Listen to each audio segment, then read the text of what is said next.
Bonjour à tous, bienvenue sur Madame Actu Télévision. Le ministère chrétien des vrais adorateurs MENVA célèbre ses 10 années d'existence et pour en parler, nous recevons son tout premier responsable.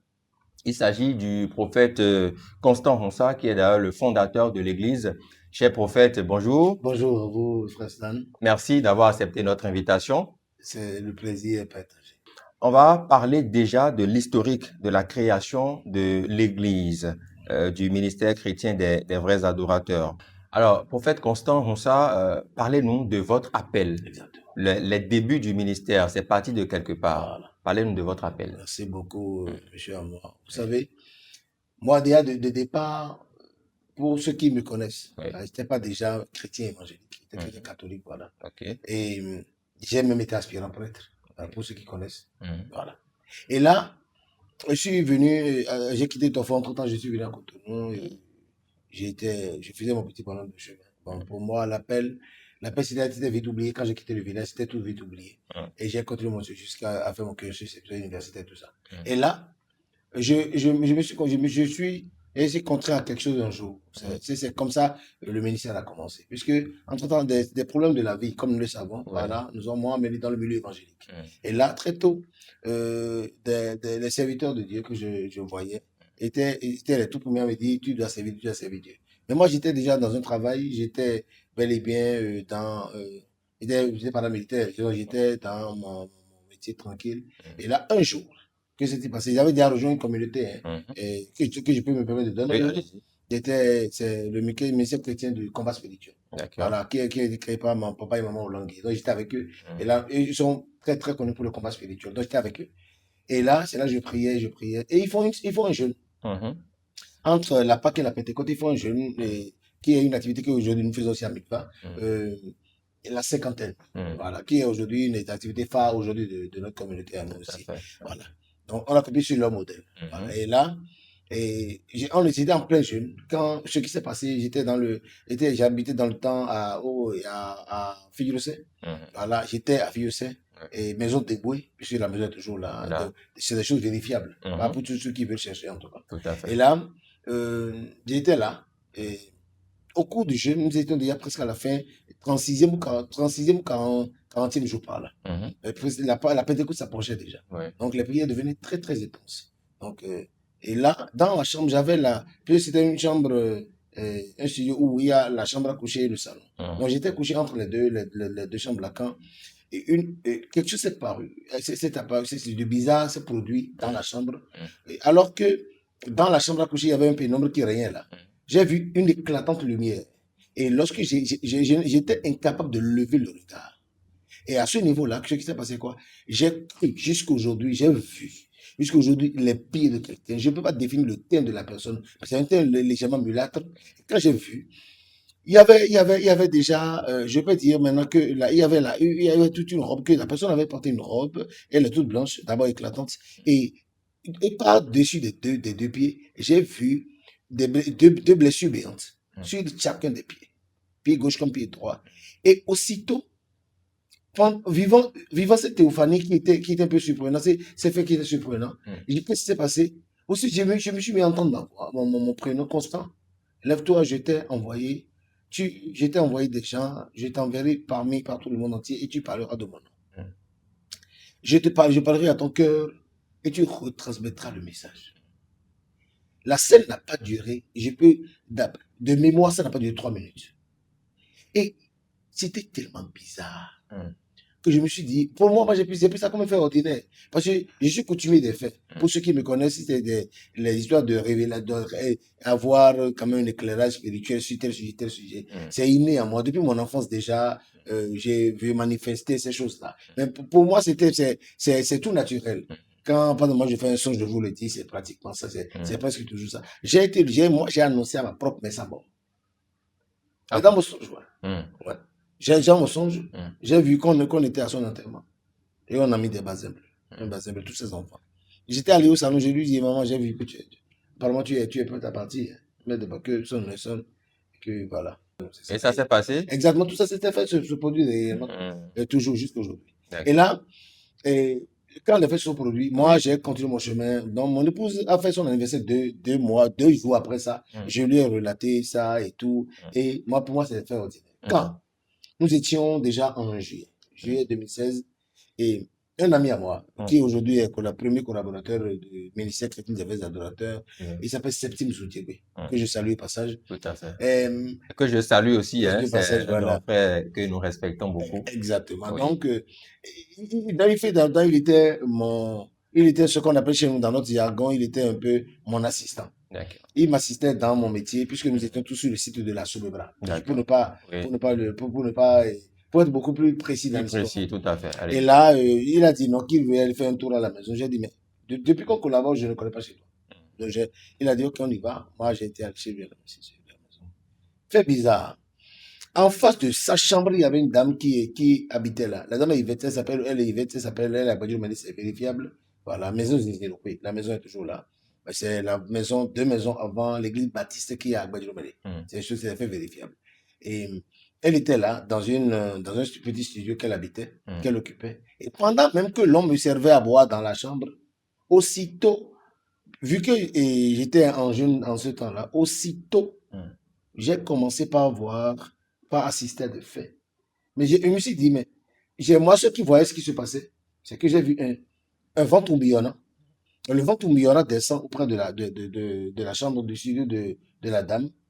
Et aussitôt se transforme en un reptile, un serpent, un très gros serpent. Et il s'est faufilé dans la chambre. Et vision m'a été donnée de voir que la dame et l'être en question s'amourachaient pendant bien une dizaine de minutes. Et aussitôt, le serpent encore s'est retiré. Donc, quand j'ai assisté au fait, et on m'a permis de voir ça. Et là, j'ai demandé, la première fois que je mettais pied dans leur maison, j'ai demandé, excuse-moi beaucoup, la dame là, elle est dans quoi? Je n'étais pas venu de m'excuser, parce que c'est à la scène que je viens c'est la scène à laquelle je viens d'assister. Et c'est à la femme de Papa Septime de me demander si on l'arrivait, si je peux lui dire. J'ai dit, mais il n'y a pas de souci. Parce que moi, le spirituel, je suis habitué à ça. Et là, aussitôt, la dame est venue. J'ai dit, c'est ce que j'ai vu. La dame dit, gloire à Dieu. Que ce problème-là, que ce serpent l'embête, c'est pas aujourd'hui. Et que tout le temps, ça, c'est ça qui provoque sa couche de nuit. Et ce n'est pas une histoire qui date d'aujourd'hui. Ah, wow. Est-ce que vous pouvez permettre que je prie pour vous? Je peux vous le dire, c'est de ma vie la première fois que j'ai prié pour quelqu'un. Je me suis mis à prier, je m'étais concentré pour prier pour la personne. Quand j'ai ouvert les yeux, la personne était déjà à terre, elle était en train de crier. Mais qu'est-ce qui s'est passé? Moi, c'est pourquoi j'ai toujours l'habitude de dire, quoi. Personne ici, dans cette Bénin-là, ne peut me dire qu'il est le formateur du prophète Constant, de toutes les églises réunies ensemble. Personne ne peut me dire, oui, ici, là, que j'ai fait sous lui, je me suis rébellé, je suis parti avec des fidèles, non personne d'ailleurs. C'est pourquoi c'est dans un milieu dans lequel très, très peu me connaissent, parce que moi, je suis pas en collaboration avec beaucoup de personnes. Dans le milieu évangélique. Vous n'avez pas été disciple de quelqu'un? Je n'ai pas été disciple de quelqu'un, genre, on m'a dit non, Constant est connu comme un rebelle, il est parti avec mes fidèles, non, jamais. Donc, ça s'est passé. Donc, c'est la première fois que le Seigneur vous a révélé quelque chose d'authentique. Oui, dans la vie d'une personne lambda. Oui. Sinon, cela se limitait à ma famille et à quelques collègues dans le temps. Okay. Et là, quand le message est parti, je le lui ai donné. La dame a dit quelque chose, quoi.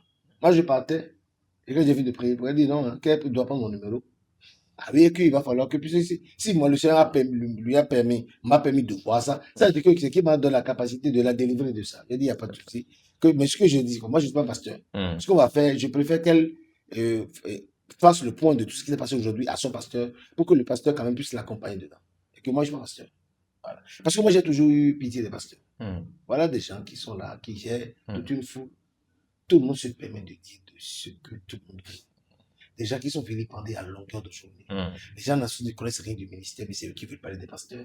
La manière de son voleur, c'est des délinquants, c'est des chercheurs de femmes. Il n'y a pas ceux non pas lequel on ne traite pas un pasteur. Un chef d'entreprise qui est un délinquant, c'est qui il a ouvert une boîte pour manger. Donc, j'ai pas des gens qui, dans ce pays, sont très, très respectés.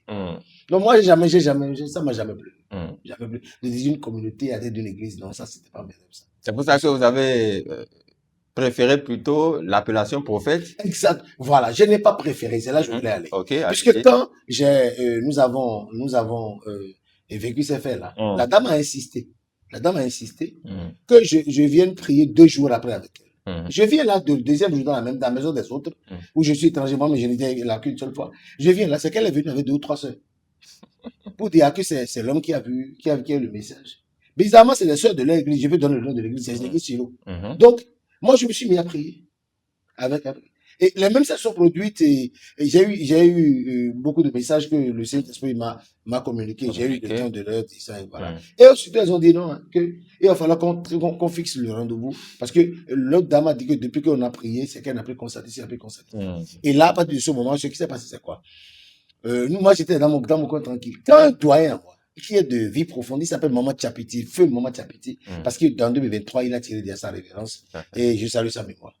Et c'est quelqu'un que tout le monde connaît depuis chez nous au service. Pour ceux qui se rappellent, moi, je suis Intercom Bénin, que j'ai fait. Donc, j'ai fait 17 années de ma vie dans cette maison-là. Donc, je suis connu dans ce milieu-là. Et là, il s'est amené un matin très tôt, à 6 heures, j'étais déjà au boulot. Il vient me voir pour dire qu'il a fait un rêve sur moi. J'ai dit, vous avez fait un rêve sur moi là? Il dit oui. Le Ténèbre vous a mis à part pour le servir et vous le servirez en qualité de prophète. Wow. Voilà. Donc moi, je ne fais pas partie des gens qui sont devenus prophètes par eux-mêmes ou par une certaine consécration dans une certaine ordre sous le père de... Non. Moi, je ne connais pas comment ils font pour devenir ça. Parce que si moi, je devais choisir un ministère, je vais choisir évangéliste. Parce que être prophète aujourd'hui, les gens vous traitent exactement de sataniste.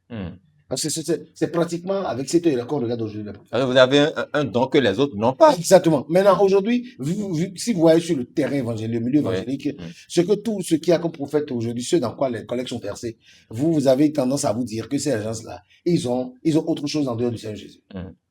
Et donc, c'est pas un ministère, c'est un ministère qui d'ailleurs était très respecté. Mais aujourd'hui, il y a tellement de prophètes aujourd'hui qu'on se demande aujourd'hui où est-ce que nous sommes en train d'aller.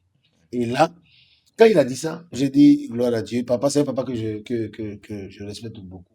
Et là, j'ai dit que j'ai entendu le message, qu'il soit fait selon sa volonté, selon sa parole. Parce que moi, je ne me vois pas, et je vais dire, non, je vais ouvrir une église, c'est ça, je n'ai pas compris. Et que va-t-il se passer réellement? Je me posais des questions. Quand j'ai continué à prier avec les dames là, quand nous étions, c'est pourquoi l'anniversaire a été déposé au 16.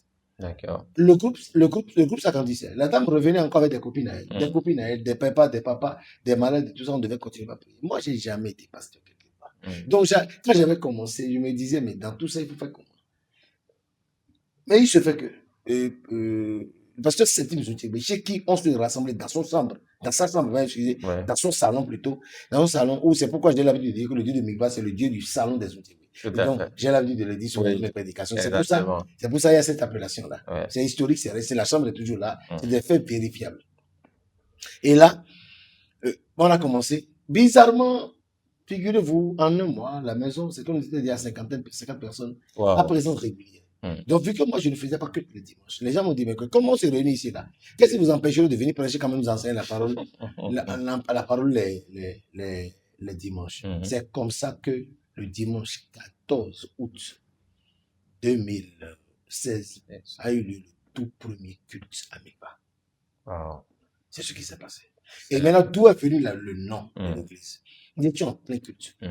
Quand le message prophétique est tombé comme quoi, et nous ne devrions pas faire comme toutes les autres communautés. C'est pourquoi c'est basé sur Jean 4, verset 23. Mais l'heure vient où elle est déjà venue. Et que les vrais adorateurs adoreront le Père en esprit et en vérité. Donc, à partir de ce moment, nous avons retenu ministère chrétien des vrais adorateurs. Parce que là, on ne les a pas appelés chrétiens. Parce que le terme chrétien est venu bien plus tard en Antioche. Et l'histoire, nous la connaissons. Donc, voilà à peu près ce qui s'est passé. Voilà donc l'appel. Et c'est comme ça que nous avons commencé. Si vous voulez, je peux vous parler du parcours jusqu'à ce jour. Oui, on va y revenir. Merci. Il n'y a pas de souci. Déjà, je voudrais informer tous ceux qui nous suivent que nous sommes dans une émission spéciale avec le prophète Constant Ronsa, qui est le leader, le fondateur du ministère chrétien des vrais adorateurs, et nous le recevons dans le cadre de la célébration des 10 années d'existence de ce ministère-là. Alors, prophète, ce que vous venez de dire, c'est quand même assez éloquent, assez évocateur. On comprend tout de même que le Seigneur lui-même vous avait dédié à part et ça s'est passé tout naturellement. Ça s'est passé tout naturellement et c'est tellement tout naturellement que et je me suis dit déjà, mais attends, je me demandais, mais quand on se réunissait, est-ce qu'on était en train déjà de créer une église? J'ai pas compris. De mettre en place une communauté religieuse, c'est bien ça. Et là, très tôt, j'ai reçu une révélation stricte par rapport à ça, par rapport à l'église elle-même. comment Oui. ça va fonctionner. Mm. Et nous avons commencé dans le temps. C'est pourquoi je salue la mémoire de Hélène Merouba, l'épouse de Soutiébé. Tout à Et fait. cette dame-là qui il y a bientôt près d'un an et demi qui nous a quittés. Mm. Et je salue sa mémoire. Parce que Tout à fait. cette femme-là, je répète, parce qu'ils étaient dans une communauté qu'on appelle l'Église évangélique universelle, Tout à fait. dans laquelle elle était même monitrice d'école de dimanche. Ouais. Elle et son épouse qui prêchait dans cette église-là. Ouais. Et dès que ce mouvement de prière a commencé, un peu comme un groupe de prière, très tôt, on a commencé par les vilipender de leur côté. Jusqu'à ils ont même été excommuniés. Donc, ils ont été obligés de revenir, de se concentrer totalement sur le goût de ce qui naissait déjà. Tout à fait. Voilà. Donc, voilà ce qui s'est passé. Nous étions chez eux. Oui. Et la maison, ces Iroquois se remplissait déjà. Ça commence à se remplir, ça parlait, les autres colocataires parlaient, vous dire, votre prière là, on n'arrive plus à sortir les dimanches, les gens sont très nombreux dans la maison. Et c'est là que l'Éternel nous a fait venir déjà en très longtemps, Papa Sabouan Joseph. Papa Sabouan Joseph, d'abord que je salue, hein. Voilà, il sait de quoi nous parlons. Il est à Papa, il est entrepreneur. Et dans le temps, il était quand même, il avait des situations par rapport à son entreprise qui n'étaient pas trop claires. Et il a voulu quand même se jeter dans les bras du Seigneur. Et là, nous sommes mis à prier avec lui. Et là, il a reçu un très très gros marché dans le temps. Et il a dit, ok, comme ici on vous embête là, je vais vous déposer, on vous mettra à Papa Dodo. D'où notre première délocalisation. On a commencé par faire les cultes à Papa Dodo. Et on nous faisait il n'y avait même pas de culte d'inter-semaine. Voilà, on nous faisait culte que vendredi dans l'après-midi juste, et le culte de dimanche, et c'était fini. Voilà, parce que moi, je ne me voyais pas encore. En plus, je travaillais régulièrement. J'étais au poste de chef au programme ambassade. Donc, je ne pouvais pas me permettre de quitter le boulot tout le temps pour diriger à la prière. Donc, pour moi, c'était un groupe de prière, tout ça. Moi, je ne connais pas la suite de ça. D'accord. Mais prophète Constant Moussa, on sait qu'aujourd'hui, sur l'échiquier du milieu évangélique surtout, il y a assez de doctrines. Les doctrines sont diverses et variées. Sur quoi repose la doctrine du Mikva? Très bien. Le ministère chrétien des vrais adorateurs est basé sur 4 piliers. Le tout premier pilier d'abord, ça va vous étonner, c'est d'abord la sanctification. Okay. La sanctification, qui est l'un de nos piliers principaux, puisque c'est la vie de chrétien qui est engagée. Et il y a la sanctification, il y a la prière, il y a le jeûne et les offrandes. Parce que la vie de chrétien doit être basée sur 4 piliers. C'est ça qui montre l'équilibre de vie. Tu ne peux pas être chrétien, plutôt chrétien, sans vivre une certaine vie. C'est impossible. Tu es dans la prostitution, tu es encore dans avec le mari d'autrui, et tu te fais appeler chrétien. J'ai bien peur que tu ne le sois pas, en réalité. Donc, on est aujourd'hui chrétien, on chante beaucoup, mais on ne prie pas. Faisons attention, prions. Et ensuite, jeûnons beaucoup. Parce qu'il a dit que lorsque le maître sera, le maître sera, l'heure sera enlevé, c'est alors qu'il prie, ils jeûneront. Donc, il faut beaucoup jeûner. Et le quatrième pilier que les gens n'aiment pas beaucoup entendre, mais en milieu anglophone, est très connu, c'est les offrandes. Voilà. Offrir à Dieu, ça assure un certain équilibre, une certaine sécurité dans la vie. Voilà donc les 4 doctrines du ministère chrétien des vrais adorateurs. D'accord. Alors, on sait que vous êtes beaucoup plus spirituel, vous êtes un homme de Dieu, vous prônez beaucoup plus la sanctification, vous l'avez dit aussi. Sur le chemin parcouru entre 2016 et 2026, est-ce qu'il y a des faits marquants ou des témoignages poignants que vous pourrez peut-être partager très rapidement avec tous ceux qui nous suivent en ce moment, ici au Bénin et à l'international? Vous savez, dans ce parcours-là, dans ces 10 années, si je dois vous mettre à faire des témoignages, ce serait beaucoup. Je prends 3 faits qui m'ont marqué. Oui, allez-y. Ils sont toujours là. Je reçois un jeune homme du nom de Sylvestre Dougou, que je salue déjà. Aujourd'hui, il est serviteur de Dieu chez nous. Il est venu, il m'a dit, nous sommes ensemble avec ma femme, je n'ai pas eu d'enfant. Et le Seigneur m'a dit précisément ceci, écoute-moi. Le premier enfant, c'est un garçon. Celui qui va suivre, c'est le jumeau. Il a dit, mais c'est pas vrai. Il a dit, c'est bien, voilà. Et aujourd'hui, si vous êtes dans l'église, vous verrez le garçon, vous verrez les jumeaux qui sont là. C'est là, c'est clair, c'est preuve à l'appui. Très bien. Tout à fait. Ok. Et un fait marquant. Il a été reçu par les gens de l'Ouest, mais vous me permettez. Oui, allez-y, oui. Ils ont un partenaire par ils ont dit, non, mais que vous m'avez dit que vous êtes prophète. J'ai dit oui. Il m'a dit que le coronavirus, là, on va déconfiner. J'ai jamais oublié ça. Ça m'a toujours marqué. Ça m'a parlé, il a dit, je l'ai dit, on quitte ça le 20 juillet.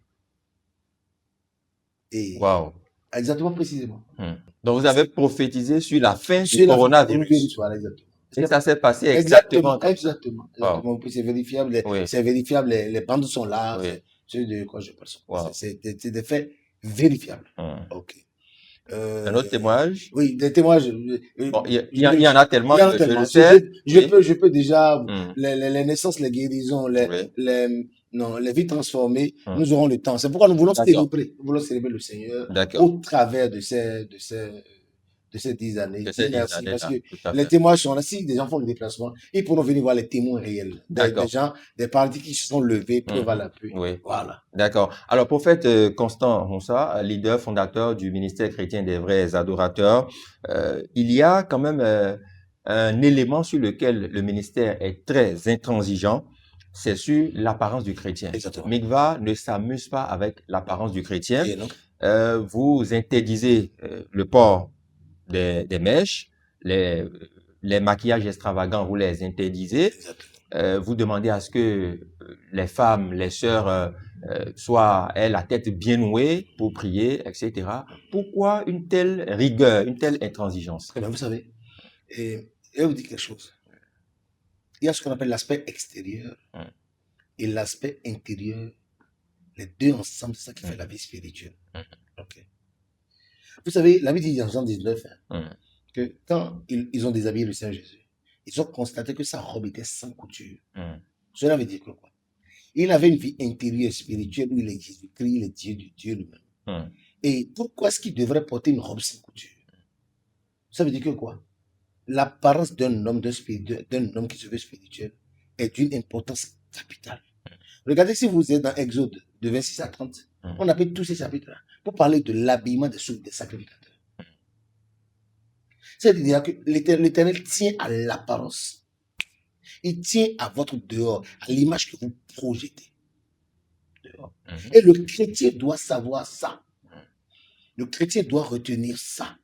Le chrétien doit, et tous les jours, le faire. Maintenant, vous allez voir, constater aujourd'hui que ici chez nous, pour venir, pour rentrer, vous devez savoir d'abord être de notre communauté, assister à nos cultes. C'est que la femme doit être voilée. Parce que il y a un petit jeu que que les gens font aujourd'hui qui moi m'étonne. On rejette certains écrits de Paul et on accepte d'autres. Quand Paul dit par exemple que ta grâce me suffit, hein, quand Paul dit ça, tout le monde aime ça. Donc maintenant, l'apôtre Paul se met à dire, je ne permets pas à la femme de prendre autorité sur l'homme. Là, on vous dira que. Et on va jusqu'à le dire dans les écoles bibliques, que ça vient de Paul. Comme si Paul a un seul comparable aujourd'hui comme homme de Dieu sur terre. Retenez tous les grands noms du ministère. Aucun ne vient à la cheville de Paul. Paul était un devancier, ceux qui diront la pointe. Et là, c'est pas Paul qui a parlé. Parce que déjà dans Josué, on nous a dit que tout esprit, dans Somme, on dit que toute écriture est d'inspiration divine. C'est pas fini. Dans Apocalypse au chapitre 20, on nous dit ceci. De ne rien retrancher et de ne rien aussi rajouter. Cela voudra dire que lorsque le chrétien là, parce que c'est pourquoi moi j'ai toujours respecté les gens, les communautés, les gens de l'Union Renaissance d'Homme en Christ, et de respecter les gens de vie profonde, et des communautés dans lesquelles vous savez que vous ne pouvez pas venir là sans vous voiler. Mais aujourd'hui, les méga églises, comme on le dit, on permet aux gens, même la prophétesse, voilà, et en pantalon avec des mèches de couleur jaune, de noir, blanc, rouge, même, on va voir même de couleur rouge, ça, voilà. Oui, mais et là, tout ça mis ensemble, ça oui. donne ce que ça donne. Oui. Maintenant, où sont passés les miracles, les premiers temps? Oui. Parce que le résultat sur le terrain, où sont passés les miracles de Paul? Où sont passés les miracles que Pierre faisait? Où sont passées les révélations pointues que le prophète Agabus pouvait donner à Paul? Où sont passés ces moments-là? C'est le plus important. Et c'est comme j'ai toujours dit aux gens ceci. Le plus important, c'est de savoir que en sa présence, tout genou fléchit. Et l'on doit se départir de votre aspect intérieur et de corriger votre aspect intérieur et votre aspect extérieur, et pour que cela puisse donner un chrétien équilibré. C'est pourquoi nous, à Migva, nous sommes très, très intransigeants sur ces faits-là. D'accord. Alors, vous l'avez dit, il y a quand même 2 ou 3 éléments que nous allons aborder avant la fin de cet entretien. Allez-y. Mais je voudrais quand même avoir votre avis, puisque on dit que Dieu ne regarde pas à l'apparence, il juge les cœurs. Si par exemple vous avez un fidèle ou une fidèle qui, dans son métier ou dans sa profession, a l'habitude de mettre les boucles d'oreilles ou elle est dans le maquillage tout le temps, est-ce que ça fait d'elle forcément quelqu'un qui n'est pas chrétienne, qui doit tout enlever avant de venir à l'église? Il est prouvé. Il est Mhm. prouvé. Il est prouvé que les grands dealers de ce monde-là Mhm. ne sont pas consommateurs de la drogue. Mhm. Il est prouvé. Cela veut dire quelque chose. Ouais. Et pas parce que vous êtes coiffé, vous êtes obligé de vous coiffer. Mhm. Votre tête n'est pas mannequin. C'est votre métier. Mhm. C'est votre métier. Tout à fait. Donc, et ça, moi, j'accède à cela. Mhm. C'est votre gagne-pain. Tout à fait. Voilà. Et je dis ceci. Il va falloir que nous puissions faire le point du parcours. Est-ce que c'est le même évangile que Jacques a prêché que nous prêchons? Parce que Jacques a été, on lui a enlevé la tête. Est-ce que c'est le même évangile que nous prêchons aujourd'hui? Pour qu'aujourd'hui, là, tout le monde se sente à l'aise à l'église. Aujourd'hui, tout le monde est à l'aise à l'église. Tout le monde est très à l'aise à l'église. On est incapable de dire au frère qui a de très longs cheveux, alors que la Bible dit que c'est carrément, c'est un déshonneur qu'un homme soit de longs cheveux. On est incapable de lui dire ça parce qu'on le veut. On dit non, accueillons-le. Moi, si nous vous accueillons comme ça chez nous, nous aurons à vous faire des enseignements pour que vous compreniez vous-même que cette apparence-là ne produit rien dans le royaume des cieux. D'accord. Le ministère chrétien des vrais adorateurs célèbre ces 10 années. Ça va se passer sur combien de jours? Quelles sont les activités phares qui sont au menu? Déjà, Oui. le dimanche, ce dimanche 9, Oui. le dimanche 9, déjà, nous avons un grand culte. Ça va, ou sur le grand site de Révier. Révier, lorsque vous arrivez au Révier Douidec, juste après le pont, dès que vous avez après le pont, vous allez à l'école Madiakob Adjet et vous rentrez dans la banque qui suit exactement. Vous avez la plaque ministère chrétien des vrais adorateurs au bord de la voie, vous aurez le temps de rentrer et vous allez pouvoir quand même déjà revoir ce qui se passe. C'est à quelle heure? Déjà, ce culte de demain déjà est à 9h. 9h. D'accord. Ça, ce culte lance l'événement, lance la semaine de l'anniversaire. Parce que déjà, les 3 jours suivants, lundi, mardi, mercredi, ceux qui vont, j'invite massivement le peuple béninois et même le peuple étranger à faire le déplacement parce que nous aurons à conduire un grand séminaire. Et le séminaire, c'est quoi? Qui s'oppose au plan de Dieu sur ma vie. Parce que on constate aujourd'hui que la destinée est combattue, que vous êtes détesté à partir de ce que Dieu a mis en vous. Vous ne comprenez pas ce pourquoi vous êtes malade depuis votre enfance. C'est parce que vous êtes quelqu'un de redoutable. Mais la lumière qui rayonne en vous n'est pas volable. On ne peut pas toucher ça. Mais on va la ternir, on va la bloquer. On aura le temps d'opérer sur votre vie. Dans le monde du noir, dans le monde des ténèbres. Donc, pendant ces 3 jours, nous aurons le temps. On recevra le premier jour. Je serai avec les collègues, les collègues pasteurs Sylvestre Togo. Je serai avec le collègue Ulrich Nikwe. Et je serai probablement aussi avec l'apôtre Richard Maoué. Je suis avec ces gens-là. Ce sont les collègues du ministère. Parce que c'est très rare. Mais moi, je n'ai pas souvent de pasteurs venus d'ailleurs. Venus d'ailleurs, non. Nous avons tous ceux dont je vous parle, c'est des baptisés Mikva, appelés Mikva, qui sont dans la communauté avec nous. Tout à fait. Et là, juste après ce jour-là, le vendredi, nous avons une grande caravane. Grande caravane. Et où nous allons chanter et danser à la gloire de Dieu vivant. Quel est le point de départ de la caravane? Le point de départ, c'est la pharmacie Atikam. D'accord. Qui rentre juste une fois après, nous rentrons là. Et voilà. Et nous rentrons aussi de l'église qui est, puisque le grand site, c'est Révier. Mais la caravane à elle seule se déroule ici, au niveau de Atikam. Voilà. Et dès que nous quittons là, il y a le grand culte, le grand culte du samedi 15 août, qui marque les 10 ans. C'est le très grand événement que nous faisons. C'est sur ça que les invitations étaient adressées. Et c'est d'ailleurs dans ce cadre déjà que nous sommes à Madame Mathieu, je vous remercie pour l'invitation. Et là, le samedi, ce samedi-là, à partir de 9h, grand culte. Et d'action de grand culte d'anniversaire. Et c'est là le clou de l'événement où nos invités seront reçus et nous allons partager quand même un petit banquet ensemble. Tout à fait. J'espère que vous serez là. Madame Évidemment, Mathieu, je serai là. Et son équipe seront exactement. là. Nous serons là. À vous recevoir. Merci beaucoup. Voilà. Et là, puisque je sais que en tout cas, beaucoup de personnes sont chrétiennes ici et on bénit le Seigneur déjà pour votre vie. Merci. Maintenant, écoutez-moi. Et ça va se passer où avant de continuer? Ça se passe sur le site de le culte. D'accord. Le culte du samedi 15 Du août, 15, c'est sur le site de Révier. Révier, c'est ça. D'accord. À partir Et de 9 à heures. partir de 9 heures, D'accord. et les dispositions seront prises pour que D'accord. les invités ne se perdent pas. D'accord. On va prendre quand même la sécurité privée. Mhm. Voilà, on va prendre des éléments qui vont D'accord. quand même nous aider à indiquer le site afin Le que site. D'accord. tout se passe très très bien. Et D'accord. le dimanche, le culte d'action de grâce Oui. aura lieu. Donc on aura fait célébrer pendant une semaine, à louer le Seigneur pendant une semaine, et du 9 au 16 Au 16, août d'accord. 2026. D'accord. Le culte d'action de grâce du dimanche 16 va se tenir où? Et, toujours sur le même site. Toujours sur le même Ouais, site oui, de Révier. exactement. D'accord. À partir de quelle heure? À partir de 9 heures De aussi. 9 heures pareil. aussi. D'accord.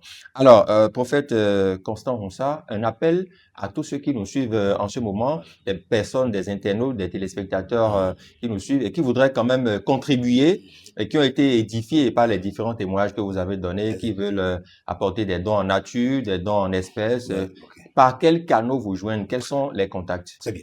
Le ministère chrétien des vrais adorateurs est joignable au 01 97 56 58 46. On reprend? Et on reprend Oui. 01 97 56 58 46. Oui. Nous sommes sur Move sur le 01 95 Mhm. 23 00 62. Mhm. Voilà. Donc, voilà, c'est par ces deux numéros, vous pouvez joindre le ministère. Et cela nous ferait plaisir de vous d'abord compter parmi nos illustres et honorables invités. Oui. Et que le Seigneur quand même vous bénisse pour le déplacement. Donc, Amen. pour tous ceux qui veulent depuis l'étranger, là, je Oui. parle à tous les gens de la communauté des États-Unis, à tous ceux Oui. qui sont en France actuellement. Mhm. D'abord, je les salue tous pour dire que le Saint-Esprit soit avec eux. Et faites le déplacement. Vous verrez que j'ai toujours dit que la qualité ne se fait pas voir, elle se constate. Tout à fait.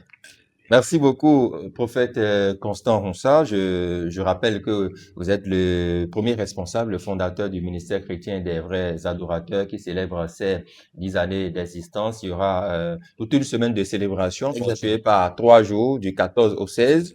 Voilà. Je dois relever que le vendredi juste après la caravane, Oui. c'est que nous retournons à Révier pour faire ce qu'on appelle le jeu biblique aux enfants. Ok. Avec les enfants, on va faire un jeu biblique là qui sera bien. Et à la fin du jeu biblique, là, c'est qu'il y a un conseil géant qui sera donné par la chorale Le Cœur des Anges, qui est la chorale principale du ministère chrétien des vrais adorateurs. Et je salue la prophétesse Anne-Marie Honkonou, voilà, et qui est à la tête de cette chorale.